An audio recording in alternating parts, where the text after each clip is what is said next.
Gracias, Charlene. 1:00 con 36 minutos. Hoy nos acompaña en el set de Noticias Repretel don Eliezer Feinstein, es diputado de la República, por supuesto, y ahora también candidato presidencial de nuevo por el Partido Liberal Progresista. Don Eli, bienvenido a Noticias Repretel. ¿Cómo le va? Muchas gracias, Randall. Buenas tardes y un saludo a toda la audiencia de Noticias Repretel. Un placer estar por acá. Muchas gracias, don Eli, por estar con nosotros.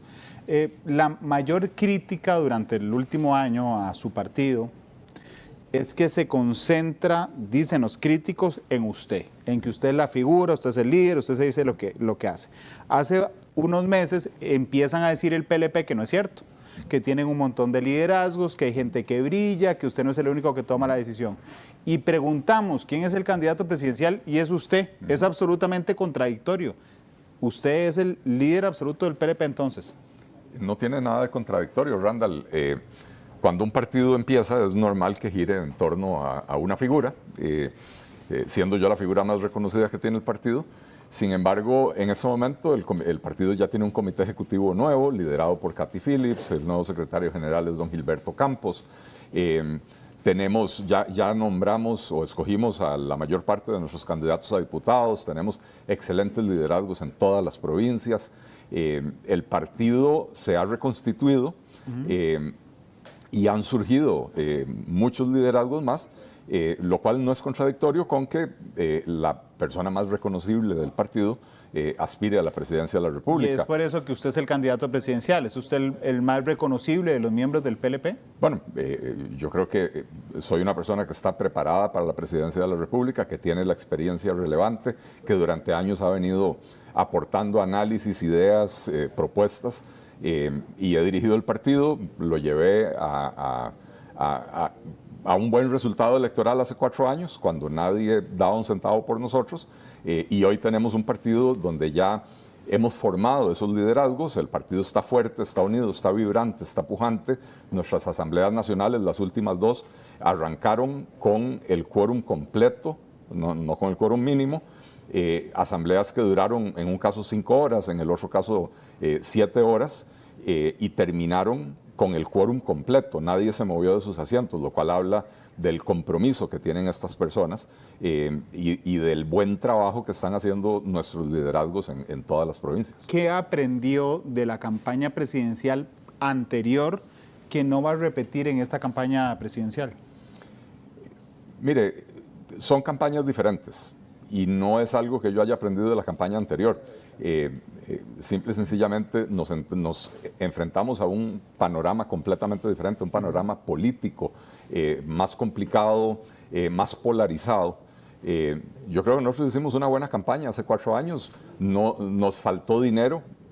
Nos faltó dinero en los meses de noviembre y diciembre, nosotros no tuvimos dinero para pautar.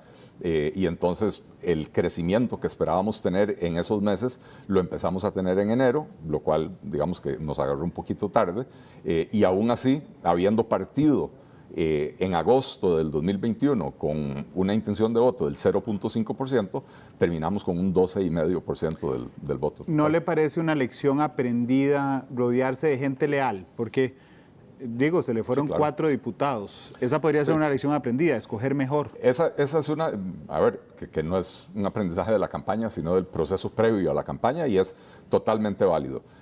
Hace 4 años nos tocó escoger a la gente en circunstancias complejas dadas por la pandemia del COVID.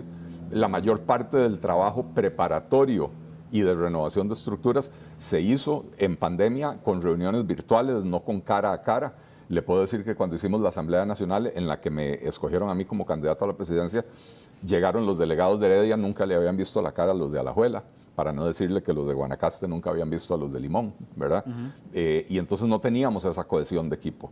Y eso es algo que hoy sí tenemos, que claramente aprendimos de los errores que cometimos y desde hace varios meses en el partido venimos dando capacitaciones, no solo de contenido ideológico o de la acción programática del partido, sino también capacitaciones de conjuntación o conformación de equipos, team building que llaman, y también de identidad partidaria. Y esto es algo que hace 4 años no habíamos hecho, entonces hoy se siente la diferencia. Don Eliezer, una de las cosas difíciles de cuando un diputado es candidato presidencial es que yo le puedo preguntar que qué le ofrece al país que no haya podido hacer como candidato o le puedo como diputado, o le puedo repreguntar y por qué no lo hizo desde la Asamblea, don Eli. Así es que mi pregunta para usted.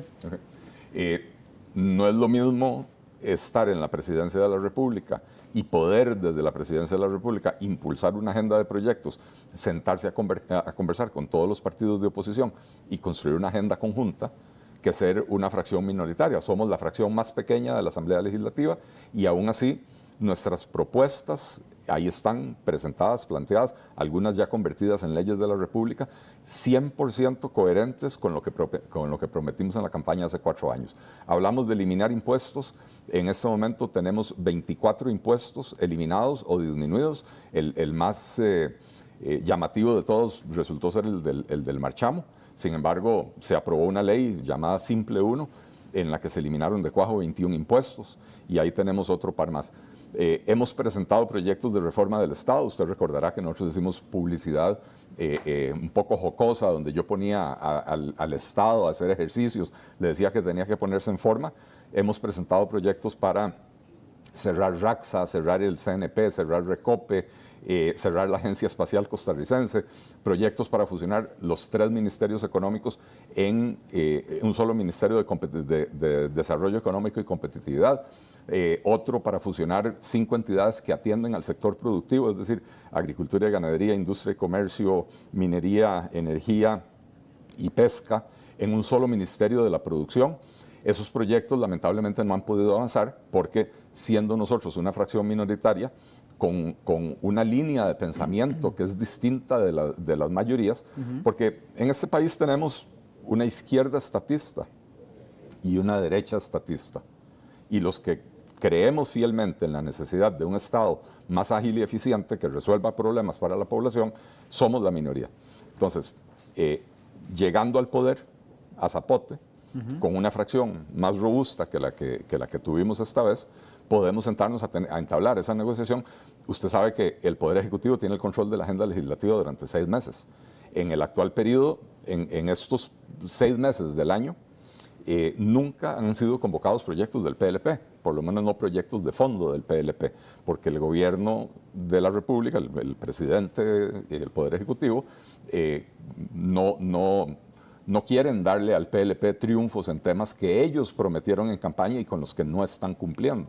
Don Eliezer, ¿cuál es su mayor propuesta para Costa Rica? Porque efectivamente han puesto temas sobre la mesa, usted los ha puesto en la entrevista de hoy, pero no está el que para los ticos, según las encuestas, es el principal problema, que es seguridad. Bueno, la campaña hace 4 años se hizo con base en la situación del país de hace 4 años. Ahora, ¿cuál es su propuesta? Estamos hablando de 3 ejes principales. El primero es un golpe certero al narcotráfico. Podemos entrar a ver detalles, aunque sé que la entrevista es corta. Un golpe a la burocracia y al exceso de trámites para que los costarricenses puedan emprender, puedan vivir su vida tranquilos, que no tengan que estar presentando los mismos documentos todas las veces en todas las instituciones del sector público. Y un golpe al costo de la vida y a los impuestos altos para que la clase media pueda volver a prosperar. Queremos ver a 1 millón de costarricenses emprendiendo, pero sobre todo queremos que las madres costarricenses se puedan quedar tranquilas cuando sus hijos salen a jugar a la calle. Queremos que las noches sean otra vez para celebrar, para que los jóvenes salgan a festejar y no para que la gente se tenga que encerrar con miedo en la casa. Queremos recuperar la paz y queremos hacer todo esto con una propuesta que privilegia el diálogo, el respeto a las instituciones de la democracia, entendiendo que para poder avanzar, para poder progresar, tenemos que tener ese diálogo con todas las fuerzas políticas del país. Algo que se ha perdido en estos 4 años. El país hoy tiene miedo y nosotros queremos construir una Costa Rica sin miedo al éxito. Cuando los candidatos presidenciales me responden a mí la pregunta de cuál es su propuesta, hay un montón de gente aquí en redes sociales, estoy viendo las del noticiero, que dicen ¿y cómo? ¿Y cómo? Vean, no se preocupen, porque esta entrevista es corta. A las 2 de la tarde en Matices estará don Eliezer conmigo en Radio Monumental y ahí será una entrevista del cómo hacer cada una de las cosas que propone, por supuesto. Pero se enfrenta usted, como candidato presidencial, a una gran popularidad del presidente que ha chocado directamente, personalmente con usted. ¿Cómo va a manejar eso usted como candidato presidencial, don Eli? Bueno, el presidente no está en el proceso electoral. El presidente no es candidato. Yo me tendré que enfrentar a la candidata del oficialismo, así como tendré que enfrentar a los candidatos de todos los demás partidos. Entonces, digamos que es un terreno de juego completamente diferente. Ciertamente la figura del presidente estará ahí como sobrevolando sobre todo el escenario de la política electoral, pero él no está en la papeleta. ¿Y cómo ve el panorama electoral? Porque entonces también está Liberación Nacional con Álvaro Ramos, está Claudia Dobles en el PAC, está Ariel Robles en Frente Amplio, Juan Carlos Hidalgo en la Unidad Social Cristiana. ¿Cómo ve el panorama completo electoral, don Eliezer? Bueno, nosotros estamos viendo una ventana de oportunidad significativa que se está abriendo para que nosotros estemos en la segunda ronda. ¿Por qué? Porque estamos viendo a un Partido de Liberación Nacional desarmándose desde adentro. Estamos viendo un partido de Unidad Social Cristiana con muchas contradicciones internas, con diputados o candidatos a diputados severamente cuestionados. Estamos viendo un Unidos Podemos que no, Natalia Díaz, que no logra decidir si es oposición o es continuidad del proyecto autoritario del presidente Chávez. Es decir, nosotros vemos que hay un espacio, nosotros hemos hecho una oposición seria, pero una oposición responsable también, en el sentido de que no hemos sido mezquinos cuando las necesidades del país nos han exigido apoyar iniciativas del gobierno, lo hemos hecho y no solo las hemos apoyado, hemos ayudado a que avancen y salgan adelante. Y en ese sentido, nosotros estamos haciendo el planteamiento más robusto de todos estos partidos políticos. Reconocemos que el tema de la seguridad es la principal preocupación hoy en día. Y por eso definimos el perfil de la primera vicepresidencia, algún experto en seguridad, no cualquier experto en seguridad. Conseguimos a la mejor experta en seguridad que tiene hoy el país, Tania Molina Rojas, criminóloga, que se ha convertido en referente en los diferentes medios de comunicación, que tiene una visión integral de cómo combatir al crimen organizado, cómo combatir a las diferentes manifestaciones de la criminalidad. Y estamos planteando una política integral basada en un enfoque multidisciplinario.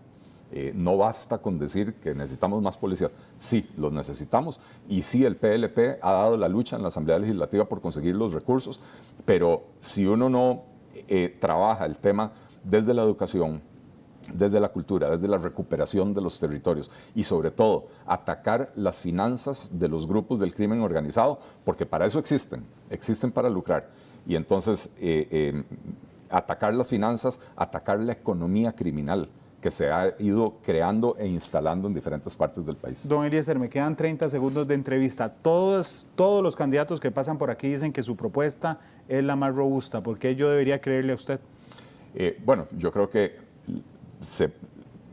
el votante tendrá la oportunidad de buscar y leer las propuestas, escuchar las propuestas de los candidatos y también ver de quién se rodean. En materia de seguridad, nosotros hemos armado el mejor equipo con expertos nacionales e incluso internacionales que nos han ayudado a construir nuestra propuesta y tenemos el cómo detallado para darle ese golpe certero al narcotráfico desde el día 1 del gobierno. Nos vemos en 10 minutos en Radio Monumental, ¿le parece? Muchas gracias.